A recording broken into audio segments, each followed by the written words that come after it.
happened to Ma Rainey's band? Will Ma Rainey ever sing again? Find out next week on Dragon Ball Z.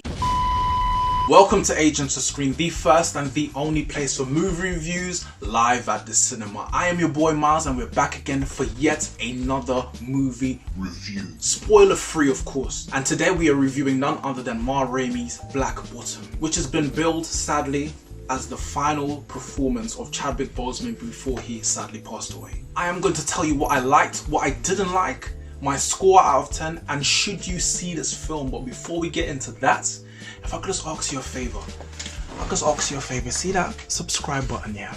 Just touch it. Just touch it for me, just touch it.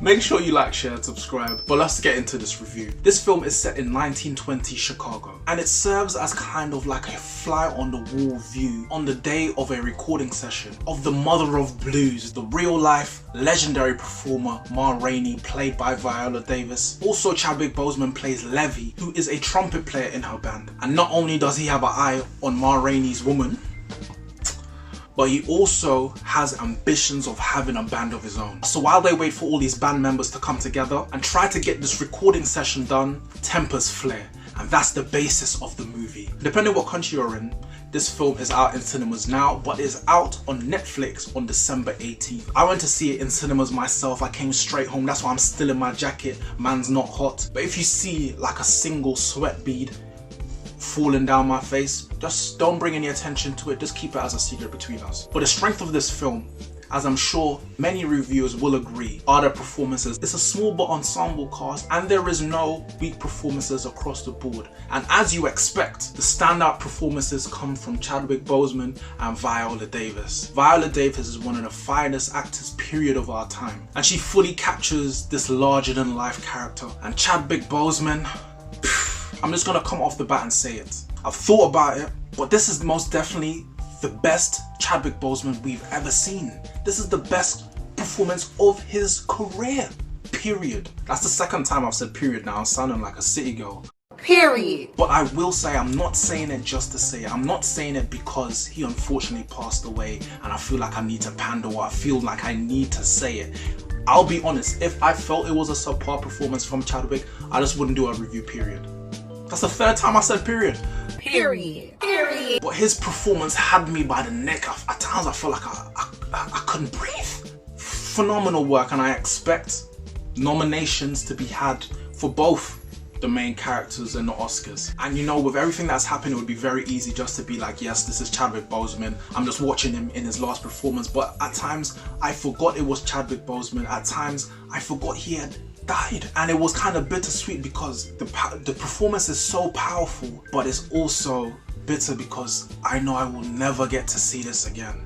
And he had so much more to give, but I am grateful nonetheless. And his performance honestly brought tears to my eyes, not because I was thinking about him passing away, but because his story, I felt so much. I felt his pain. I felt it. It was like, it's something to behold, honestly. Also, it's always nice to hear the blues. The film is well written, and it touches on a variety of very good themes. It touches on race, art, religion, and the historic exploitation of black artists, especially in this time, by white music producers. And as I said, especially in this time, that was something that was a very big deal. For example, you hear like Elvis Presley is the king of rock and roll.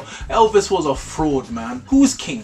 King to who? But I digress. Now, things that I didn't like so much. One thing that I'll start with. Now, I don't mind this as much, but I can see because of the style of the film, this won't be for everyone. This film, as I said in the beginning, is based on a stage play. And so it is very dialogue, monologue heavy, just like Fences, which ironically has Viola Davis in it. Very dialogue heavy, and not much happens. So I know sometimes that genre doesn't translate as well to films at times. It's not the most accessible genre. Like in Fences, Denzel was magnificent.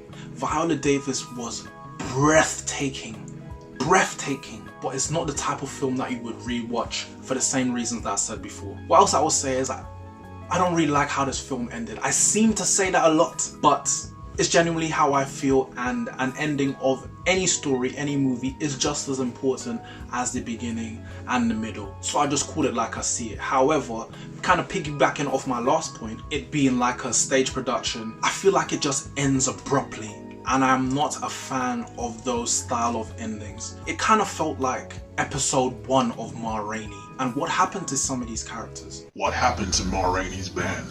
Will Ma Rainey ever sing again?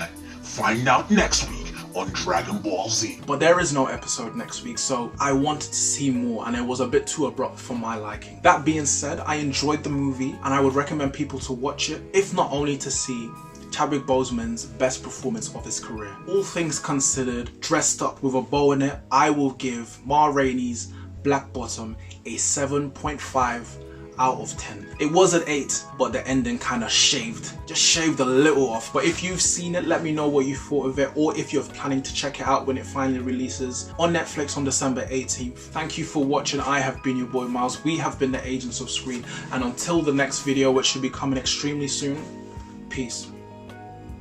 Period. Period. Period. Period.